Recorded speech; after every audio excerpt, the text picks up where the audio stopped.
जय हिंद साथियों, मैं अंकित शर्मा आप सभी का स्वागत करते हैं। आशा करते हैं कि आप लोग मस्त होंगे, स्वस्थ होंगे, ज़बरदस्त होंगे और आपकी प्रैक्टिस बहुत बेहतर चल रही होगी। हालांकि हम अपने टेलीग्राम चैनल पे इसका क्विज भी स्टार्ट कर दिए गए हैं। जैसे आज ये प्रैक्टिस सेट नंबर 11 हो रहा है। इसका क्विज रात 8 बजे हो जाता है अपने टेलीग्राम चैनल पे। तो जिन्होंने अभी तक ज्वाइन नहीं किए हैं तो जल्दी से ज्वाइन करें, क्योंकि इसका PDF भी वहीं पे दिया जाता है। ठीक है, तो उम्मीद है कि आप लोग एकदम मस्त होंगे दोबारा से, और एक बार कमेंट में दिल भेजकर जरूर बताएंगे कि कैसे। ठीक है, तो पहला प्रश्न है, बिहार में जो है मिथिला क्षेत्र के मछुआरों द्वारा निम्न में से कौन सा लोक नृत्य किया जाता है? तो फोक डांस की बात हो रहा है। तो बिहार में कमला। अच्छा, बिहार के लोक नृत्य याद करने का है कि अंत में इया होता है, जैसे धोबिया, जोगिया, झिझिया, विदेशिया। ये सब इंपॉर्टेंट है, याद रखिएगा। इसके अलावा जाट जाटिन, सामा चकेवा, झरनी और विहिरा भी होता है बिहार में। अच्छा, आंध्र प्रदेश का देख लेते हैं। सिद्धि माधुरी, वीरनाट्यम और भामकल्पम, ये कहाँ का लोक नृत्य है? आंध्र प्रदेश का है। डगला, पंडवानी, सुवा, पंथी और नवारानी, ये कहाँ का है? छत्तीसगढ़ का है। दशावतार, मुसौल, तरंगमेल, रनमाले, ये कहाँ का है? गोवा का है। भवई, जुरीथीन, रारुआ और निधेर जो है ये कहाँ का लोक नृत्य है? गुजरात का। छपेली, धुरेही, नाटी, ये हिमाचल प्रदेश का है। कटसा, मुंडारी और हुंडा, ये झारखंड का लोक नृत्य है। वीरगासे, यक्षगान, सुग्गी और हुली वेशा कहाँ का है? कर्नाटक का है। ज्वारा, मटकी, फूलपति, सेलाकार की मध्य प्रदेश में है। ठीक है, ध्यान रखिएगा। नेक्स्ट क्वेश्चन है क्वेश्चन नंबर 2। भारत के चित्रकला यानी कि किस क्षेत्र में कौन सा चित्रकला फेमस है? जैसे सुरा चित्रकला, जो सूरा चित्रकला है ये कहाँ पर होता है? ओडिशा में। कहाँ पर? ओडिशा में ये किया जाता है। पटचित्र भी कहाँ का है? ओडिशा का है। कहाँ का? ओडिशा का है। वाघ चित्रकला कहाँ का है? मध्य प्रदेश का है। अच्छा, लघु, मेहंदी और फर चित्रकला ये कहाँ पर है? होता है राजस्थान में बनाया जाता है। गुलेर चित्रकला क्या होते हैं? हिमाचल प्रदेश में। चित्रकला जैसे कपड़े पे बनाना या कहीं पर डिजाइन तैयार करना। जैसे मधुबनी का अगर आपने देखे होंगे, बिहार का है, बहुत प्रसिद्ध है मधुबनी पेंटिंग। कहाँ का है? बिहार का है। अच्छा, अरिपन और गोदान ये भी कहाँ का है? गोदना। अरिपन और गोदना ये भी कहाँ का है? बिहार का ही। मुंगलू, कलमकारी, ये दोनों आंध्र प्रदेश का है। जाटो, जादो, पाटिया ये बिहार और झारखंड दोनों क्षेत्र में होता है, बिहार में भी और झारखंड में। रंगवाली चित्रकला कर्नाटक में। कोल्लम और तंजौर तमिलनाडु में। यानी कि कोल्लम और तंजौर जो चित्रकला है वो तमिलनाडु में। कमलाजट्टू जो है केरल में। चिकनकारी लखनऊ में। वारली और रंगोली महाराष्ट्र में। साथिया, पिथौरा, अथिया ये तीनों कहाँ पर होता है? गुजरात का चित्रकला है। फ्रेंको ये हरियाणा का है। फ्रेस्को हरियाणा का है। नेक्स्ट क्वेश्चन है क्वेश्चन नंबर 3। रिक्त स्थान को शुरुआती हिंदू मंदिरों का सबसे महत्वपूर्ण भाग माना जाता है। तो जो गर्भगृह होते हैं उसको हिंदू मंदिरों का सबसे महत्वपूर्ण भाग माना जाता है। इस गर्भगृह में जो मुख्य देवता के मंदिर होते हैं, जो मुख्य देवता की मूर्ति होते हैं वो होती है। अच्छा, गर्भगृह के जो प्रवेश द्वार है उसके ऊपर जो होते हैं उसको बोला जाता है शिखर, और उसके सामने क्या होते हैं? मंडप होते हैं। और आमलक और कलश जो होते हैं ये इसका संबंध किससे? मुकुट तत्व होते हैं मंदिरों में। ठीक है। जगती जो होते हैं मंदिरों का आधार जो निचला वेश होता है उसको जगती कहा जाता है। जैसे ये मान लीजिए, सपोज कीजिए कि ये टेम्पल है। ठीक है, ये टेम्पल है, ऐसे टेम्पल होता है, देखे होंगे आप लोग। जो ये नीचे वाला वेश होता है यहाँ पर बनाया रहता है, ये बेस को बोलते हैं क्या? जगती। क्या बोलते हैं? जगती। और गोपुरम क्या होता है? जैसे दक्षिण मंदिर देखे होंगे, दक्षिण एरिया के मंदिर जो होते हैं दक्षिण भारत के, वहाँ पर जो मेन गेट होते हैं, प्रवेश द्वार, वो बहुत बड़ा बड़ा होता है, उसी को बोला जाता है गोपुरम। क्या बोलते हैं? गोपुरम बोलते हैं। नेक्स्ट क्वेश्चन है, स्टॉकहोम घोषणा क्या है? तो स्टॉकहोम घोषणा 1972 में हुआ था। इन्हीं के तहत UNEP, United Nation environment programme, फिर से देखिए, यूनाइटेड नेशन इन्वायरमेंट प्रोग्राम यानी कि संयुक्त राष्ट्र पर्यावरण कार्यक्रम का इसमें गठन हुआ था। कब? तो 1972 में। इसका हेडक्वार्टर कहाँ? नैरोबी, जो कि केन्या की क्या है? कैपिटल है, नैरोबी में। ठीक है। अच्छा, एक होता है विपो। विपो क्या होता है? World Intellectual Property Organization. इसका गठन 1967 में हुआ था। हेडक्वार्टर कहाँ है? जेनेवा में है। नेक्स्ट क्वेश्चन है, विश्व थायराइड दिवस कब मनाया जाता है? तो ये 25 मई को मनाया जाता है। UNO द्वारा 25 मई को ही एक और दिवस, अंतर्राष्ट्रीय फुटबॉल दिवस घोषित किया गया 25 मई को ही।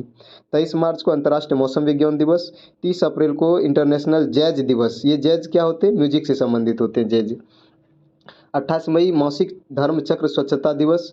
5 मई को अंतर्राष्ट्रीय हाथ स्वच्छता दिवस।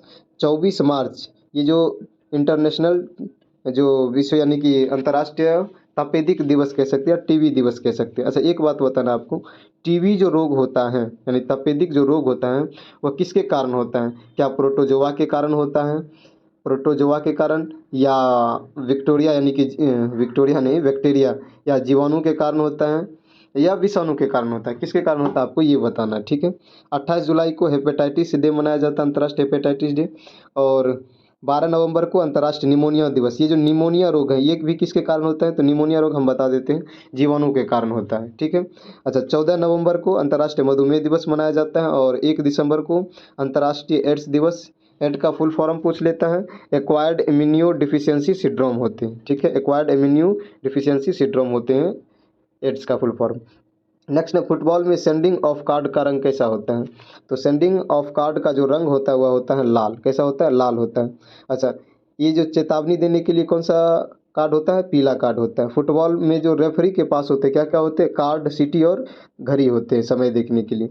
अच्छा, लीग, जो इंडियन लीग है, इंडियन सुपर लीग, ये शुरुआत कब हुआ? तो 2013-14 फुटबॉल के लिए इंडियन सुपर लीग 2013-14 में शुरू हुआ। फुटबॉल फुटबॉल का पहला विश्व कप 1930 में हुआ था, मोंटेवीडियो उरुग्वे में। विजेता भी कौन रहे? उरुग्वे ही रहे थे। सबसे ज़्यादा बार फुटबॉल का विश्व कप किसने जीता है? ब्राज़ील। कितने बार? 5 बार जीता है। अच्छा, वर्तमान में यानी 2022 में जो हुआ है फुटबॉल का, तो इसमें किसने जीता है? तो इसमें जो किस टीम ने जीता है? तो अर्जेंटीना वर्सेस फ्रांस के बीच हुआ था, और विजेता भी कौन रहे हैं? अर्जेंटीना रहे हैं, ठीक है। इसका आयोजन कहाँ पर हुआ? कतर, दोहा में हुआ था। अच्छा, फुटबॉल का जो 2026 में आयोजन होगा, ये कहाँ होगा 2026 में? तो यूएसए, कनाडा और मेक्सिको में, 3 स्थान पे यूएसए, कनाडा और मेक्सिको में होगा। एशियन गेम्स में जो है फुटबॉल, एशियन गेम्स जो होते हैं उसमें फुटबॉल में भारत का गोल्ड कब कब आया है? तो 1901 बार 51 में, और एक बार 1962 में आया है। 1956 में जो मेलबर्न में ओलंपिक हो रहा था उसमें भारत का चौथे स्थान पे था फुटबॉल में।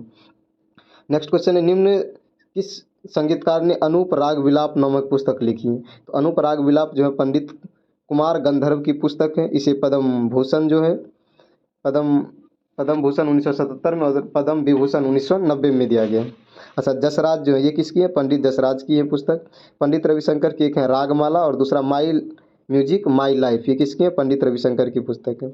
अच्छा, शिव कुमार शर्मा, इसका संबंध संतूर से है, और ये journey with 100 strings, journey with 100 string किसकी है? शिव कुमार शर्मा की है। अनुष्का शंकर की पुस्तक वापी है। आर डी वर्मन, जिसे पंचम दा के नाम से भी जानते हैं, इसकी पुस्तक है पंचम।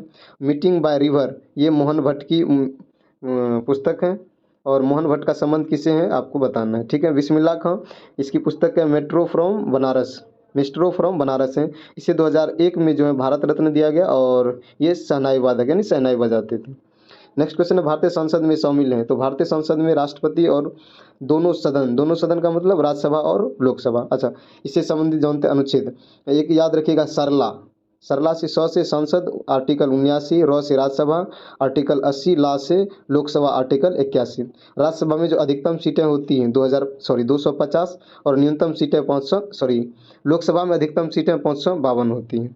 फिर से बता देते हैं, राज्यसभा में अधिकतम सीटें 250, लोकसभा में अधिकतम सीटें 552 होती हैं। अगर पूछ ले संसद के कितने हाउस हैं, सदन कितने हैं? तो 2, सदन कितने हैं? 2, और अंग पूछ ले तो 3 अंग हैं। राज्यसभा को उच्च सदन भी कहते हैं, और ये भंग नहीं होता इसलिए इसे अस्थायी सदन भी कहा जाता है, और प्रत्येक 2 वर्ष के बाद इसका 1/3 सदस्य क्या हो जाते हैं? रिटायर हो जाते हैं। राज्यसभा के सदस्य बनने के लिए आपकी उम्र 30 साल होनी चाहिए न्यूनतम। लोकसभा को निम्न सदन कहते हैं, और ये भंग किया जा सकता है, जैसे अभी प्रधानमंत्री इस्तीफा दे देते ये भंग हो जाएगा, और इसकी सदस्यता बनने के लिए 25 साल उम्र होनी चाहिए।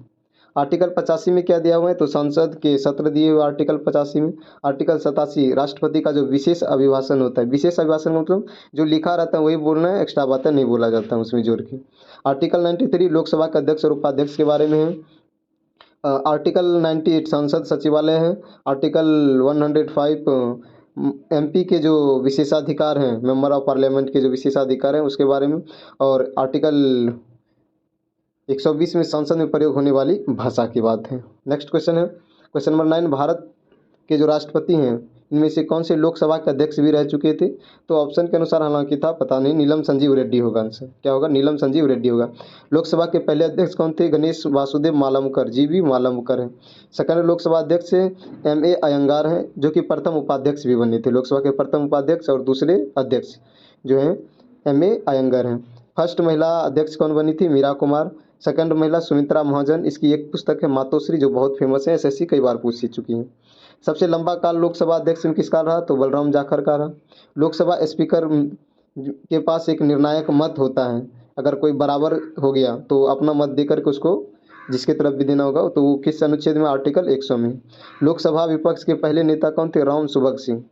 और वर्तमान में लोकसभा का अध्यक्ष कौन है? ओम बिरला है। क्वेश्चन नंबर 10 है, लोकसभा में केंद्र शासित प्रदेशों का सर्वाधिक प्रतिनिधित्व कितना हो सकता है? तो केंद्र शासित का सर्वाधिक हो सकता है 20, और राज्य का कितना? 530 है। ठीक है, वर्तमान में टोटल 543 है। लोकसभा में जनरल सीटें कितनी? जनरल के लिए रिजर्व 412, एससी के लिए 84, एसटी के लिए 47, टोटल कितने हो गए? 543 हो गए।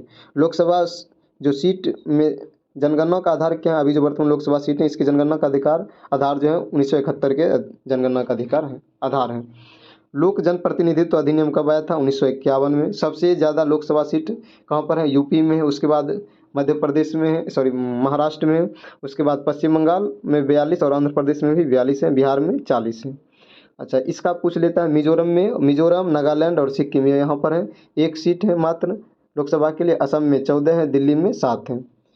परिसीमन आयोग ये 3 बार बना है। परिसीमन आयोग बनता कब है?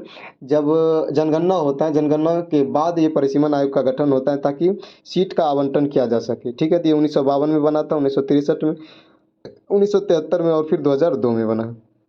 नेक्स्ट है, लोकसभा में किसी विधेयक पर आम बहस निम्न में से किस स्तर पर होती है? तो ये द्वितीय वाचन में होती है। अच्छा, आपको बताना लोकसभा का जो समय होता है ये कब शुरू होता है? तो ये 11 बजे से शुरू होता है। तो 11 से जो 12 टाइम होता है इसको बोला जाता है क्वेश्चन काल, यानी प्रश्न काल बोला जाता है। यहाँ पर प्रश्न पूछा जाता है। और 12 से जो 1 का टाइम होता है वो होता है 0 आवर, शून्य काल उसको कहा जाता है।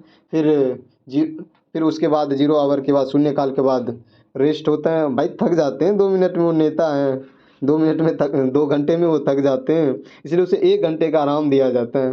भाई हम लोग नहीं थकते हैं, ये 2 घंटे में वो थक जाते हैं। पता नहीं आखिर काम करते हैं यार बहुत सारा। बाकी आप देख लीजिए। अच्छा, इसका जो प्रथम वाचन होता है उसमें कोई भी चीज़ आप पूछ रहे हैं उसका कारण क्या है, कोई भी प्रश्न कर रहे हैं उसका कारण और उद्देश्य होता है प्रथम वाचन में। दूसरे वाचन में उस पर बहस होता है, और तीसरे वाचन में उस पर मतदान होता है क्या होना चाहिए या नहीं होना चाहिए लागू। नेक्स्ट है, वह पहला व्यक्ति कौन था जिसने स्वदेशी आंदोलन की विचारधारा की वकालत की थी? तो वह थे भोलानाथ चंद्र। कौन? भोलानाथ चंद्र। स्वदेशी आंदोलन के आलोचक कौन थे? रविंद्रनाथ टैगोर। इसी आंदोलन के दौरान रविंद्रनाथ टैगोर ने अमार सोमार बंगला लिखा, जो कि बांग्लादेश का क्या बना? राष्ट्रगान भी बना है। बंगाल का एकीकरण किस सन में हुआ, संपन्न हुआ था? तो बंगाल विभाजन 1905 में हुआ था। और एकीकरण कब हुआ? 1912 में, जो तीसरा दिल्ली दरबार लगा था इसमें बंगाल विभाजन को क्या कर दिया गया? रद्द कर दिया गया 1911-12 में, यानी कि 12 दिसंबर 1911 ईस्वी को ये रद्द कर दिया गया।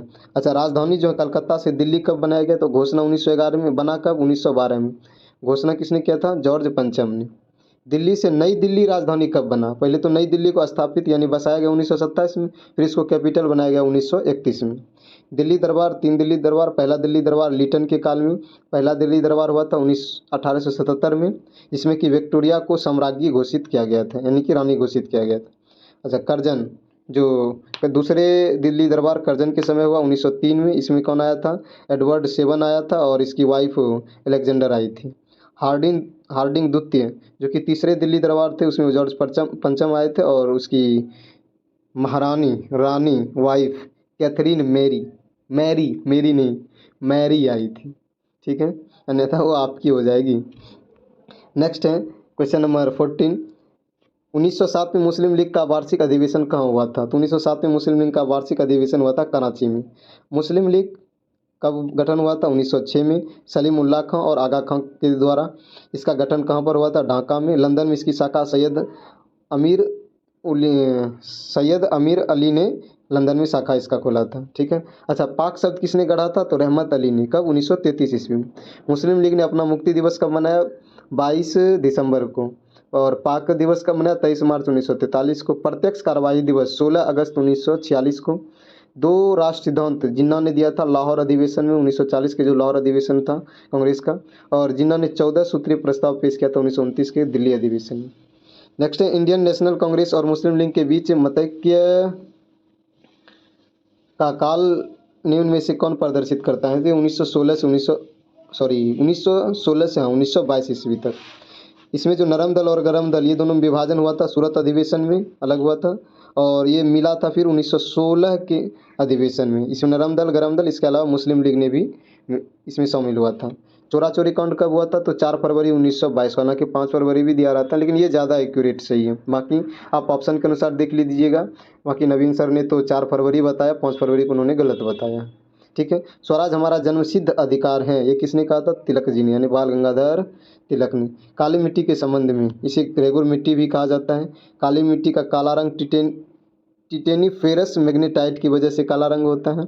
और इसमें लोहा, चूना, कैल्शियम, पोटास की मात्रा तो ज़्यादा होती है, लेकिन नाइट्रोजन और फास्फोरस की मात्रा में क्या होती है? कमी होती है। काली मिट्टी महाराष्ट्र क्षेत्र में पाया जाता है, यानी महाराष्ट्र में, उसके बाद कर्नाटक, उसके बाद गुजरात में, यहाँ सब पाया जाता है।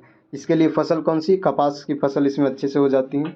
काली मिट्टी का अंतर्राष्ट्रीय नाम चेरनोजम है। ठीक है। इसे बिना जुताई वाली मिट्टी भी कहा जाता है। किसे? काली मिट्टी को। नमी धारण करने की सबसे ज़्यादा क्षमता होती है काली मिट्टी में। ठीक है। नेक्स्ट क्वेश्चन है क्वेश्चन नंबर 17। कोयला खानों को पूर्व से पश्चिम क्रम में सजाएं। तो पूर्व से पश्चिम क्रम में, तो सबसे पहले ये नक्शा, हालांकि ये ऑप्शन के अनुसार निर्भर करता है। तो नक्शा में यहाँ जो है रानीगंज यानी कि पश्चिम बंगाल, उसके बाद बोकारो झारखंड, उसके बाद विश्रामपुर छत्तीसगढ़, उसके बाद आदिल शाह तेलंगाना, आदिल शाह तेलंगाना का। ठीक है। कोयला क्षेत्र में जैसे आ जाता है ललमिटिया कोयला क्षेत्र, ये झारखंड का है। कर्णपुरा झारखंड का है। राजमह कहाँ का है? झारखंड का है। सुहागपुर मध्य प्रदेश का है, यानी सुहागपुर कोयला क्षेत्र मध्य प्रदेश में है। तंदूर तेलंगाना में है। और रंजीत घाटी कहाँ पर है? कोयला क्षेत्र सिक्किम में। क्वेश्चन नंबर 18 है कोयला क्षेत्र और वो कहाँ अवस्थित है, ये देखना है। तो माकुम जो है ये असम में, और नामचिक कोयला क्षेत्र अरुणाचल प्रदेश में, गिरिडीह झारखंड में, और सोहागपुर ये मध्य प्रदेश में। ये सब तो अभी तुरंत देखे थे यहाँ पर, ये देख लीजिए। सोहागपुर जो है मध्य प्रदेश में। ठीक है। अच्छा, झिलमिली जो कोयला क्षेत्र है ये कहाँ पर है? छत्तीसगढ़ में है। कहाँ पर है? छत्तीसगढ़ में है। खेतरी जो तांबा के लिए प्रसिद्ध है, ये कहाँ पर? राजस्थान में। खेतरी तांबा के लिए। पन्ना जो हीरा के लिए प्रसिद्ध है, वो मध्य प्रदेश में। पन्ना हीरा के लिए प्रसिद्ध है। अच्छा, कोलार, ये कोलार KGF सुने हैं? कोलार KGF, हाँ वही है। कहाँ पर है? कर्नाटक में है। कोलार गोल्ड फील्ड जो है ये यही है KGF। रामपुर ये सोने के लिए प्रसिद्ध है। ठीक है। रामपुर उड़ीसा के लिए। झारखंड कोयला उत्पादित सबसे ज़्यादा करता है, तो कितना प्रतिशत? 1/4 पूरे भारत का, यानी 26% लगभग। मिलान करें खनिज और उत्खनन क्षेत्र, हालांकि ये सर के अनुसार ऑप्शन पता नहीं क्या कैसे किया था, पता नहीं, लेकिन हम सही करके लिखे हैं। लौह अयस्क जो है ये लौह अयस्क के लिए फेमस है। वोलाडीला कहाँ पर है? छत्तीसगढ़ में है। अभ्रक के लिए है नेल्लौर, जो कहाँ पर है? आंध्र प्रदेश में है। नोआमुंडी जो कि लौह अयस्क के लिए है, झारखंड में है। और खम्बाम जो कि तांबा के लिए है, ये कहाँ पर है? आंध्र प्रदेश में स्थित है।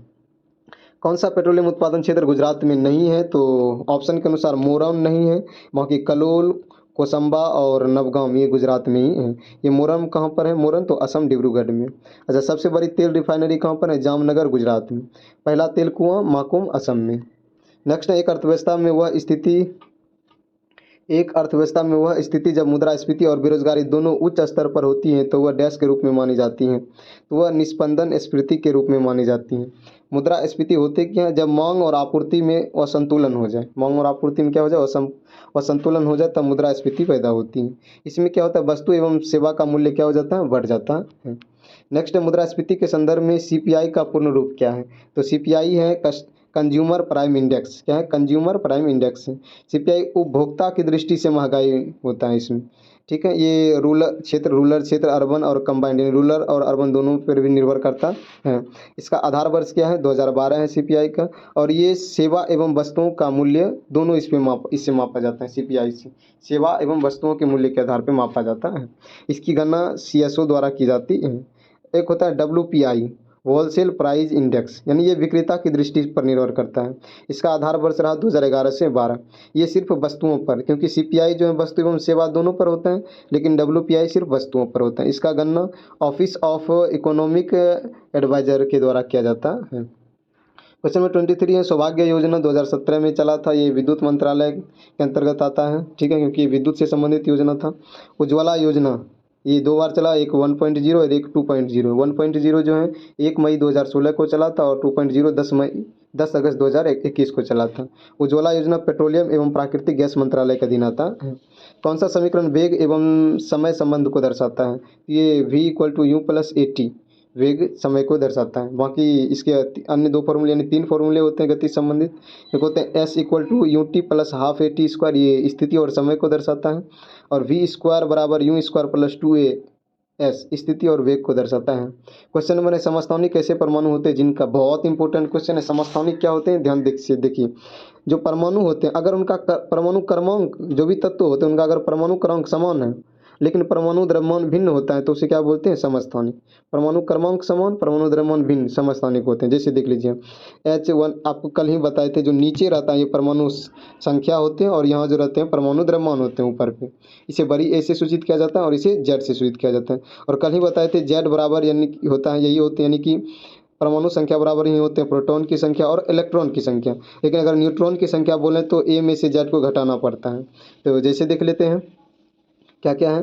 जैसे H1 है, या इसको बोला जाता है प्रोटियम, क्या बोला जाता है, प्रोटियम। और H12 ये क्या बोला जाता है, इसको ड्यूरियम, क्या बोला जाता है, भारी गैस में इसी का प्रयोग किया जाता है, भारी जल में, सॉरी भारी गैस नहीं, भारी जल में ड्यूरियम का प्रयोग। और H1H3, देखिए तीनों का परमाणु क्रमांक क्या है, समान है, लेकिन तीनों का परमाणु द्रव्यमान क्या है, अलग अलग है, 1 2 3 अलग अलग है। इसको बोलते हैं समस्थानिक। क्या बोलते हैं, समस्थानिक। इसका अगर आप निकालना चाहें न्यूट्रॉन तो देखिए 3 में से 1 गया 2, 2 में से 1 गया 1, 1 में 1 गया 0, ये न्यूट्रॉन की संख्या होगी इनकी।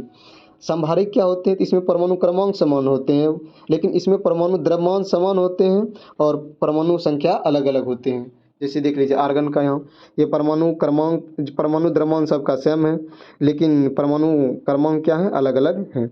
सम न्यूट्रॉनिक क्या होते हैं, न्यूट्रॉन की संख्या इसमें बराबर होती है। जैसे देखिए यहाँ कार्बन का 14 6 है, इसका घटाने पर कितना हो जाता है, 8, और इसको घटाइए, इसकी माइनस कीजिए तो 8, यहाँ भी 8 होता है। ये होते हैं सम न्यूट्रॉनिक्स।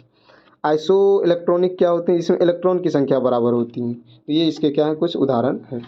नेक्स्ट क्वेश्चन है, क्वेश्चन नंबर 26 है, किस वर्ग के में तापमान कुछ प्रजातियों के लिंग निर्धारण करता है। तो ये सरीसृप वर्ग में तापमान जो है इसके लिंग निर्धारण करते हैं। जैसे इसका जो कोल्ड ब्लडेड होते हैं, सरीसृप में सांप आ जाते हैं, मच्छर आ जाते हैं, छिपकली ये सब आ जाते हैं, मगरमच्छ है, मच्छर नहीं है, मगरमच्छ आ जाते हैं। कशेरुकी क्या होता है, इसमें मेरुदंड पाया जाता है, इसमें उभयचर इसके अंतर्गत आते हैं। पक्षी वर्ग में डैश होती हैं, तो पंखों के साथ शुष्क ग्रंथि एवं विहीन त्वचा होती है। ये समतापी होते हैं पक्षी जो होते हैं, और इसमें 4 कक्ष होते हैं, 4 चैम्बर पाए जाते हैं। इसका जो ब्लड होते हैं वो हॉट होते हैं, गर्म होते हैं, और इसमें 1 जोड़ी पैर पाए जाते हैं। हाल ही में वायु सीएनजी संयंत्र वाली गौशाला का उद्घाटन कहाँ किया गया, तो ये मध्य प्रदेश में, मध्य प्रदेश के ग्वालियर में किया गया। उद्घाटन नरेंद्र मोदी ने किया है। भारत की पहली आधुनिक आत्मनिर्भर गौशाला है। पहला गो अभ्यारण्य कामधेनु जो कहाँ पर है, मध्य प्रदेश में ही है। यूपी का सबसे बड़ा गो अभ्यारण्य कहाँ पर है, मुजफ्फरनगर में है। ठीक है। नेक्स्ट है संघाई सहयोग संगठन एससीओ के शासनाध्यक्षों की बैठक का आयोजन कहाँ किया गया है, ये इस्लामाबाद में। कहाँ पर, इस्लामाबाद में। कुल सदस्य कितने हैं एससीओ में, 10 मेंबर हैं। ठीक है। 10वां मेंबर कौन सा है, बेलारूस है। इसमें पर्यवेक्षक देश 2 हैं, अफगानिस्तान और मंगोलिया है। ठीक है। और एससीओ की जो स्थापना हुई है वह 2001 में, हेडक्वार्टर बीजिंग चीन में। इसमें भारत और पाकिस्तान 2017 में शामिल हुए। एससीओ की पहली पर्यटन और सांस्कृतिक राजधानी वाराणसी को बनाया गया था 2023 में।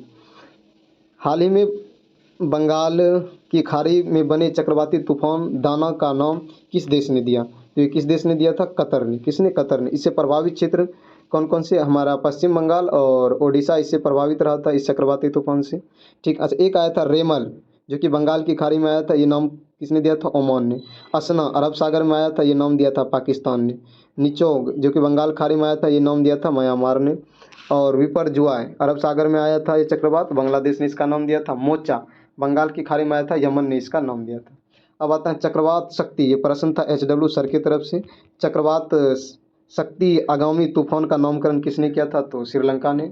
और ज्ञानदात्री क्लासेस की तरफ से आपको एक प्रश्न दिया जा रहा है, आरबीआई की स्थापना कब हुई थी। फ्रॉम ऑप्शन 1955, 1949, 1935 और 1932। अपना कमेंट जरूर करें कि इसका क्या सही आंसर होगा, और इसके अलावा आप अपना सुझाव भी दें कि क्या कमियां रह जाती हैं, क्या पूरा करना है। ठीक है। मिलते हैं नेक्स्ट वीडियो में, तब तक के लिए जय हिंद।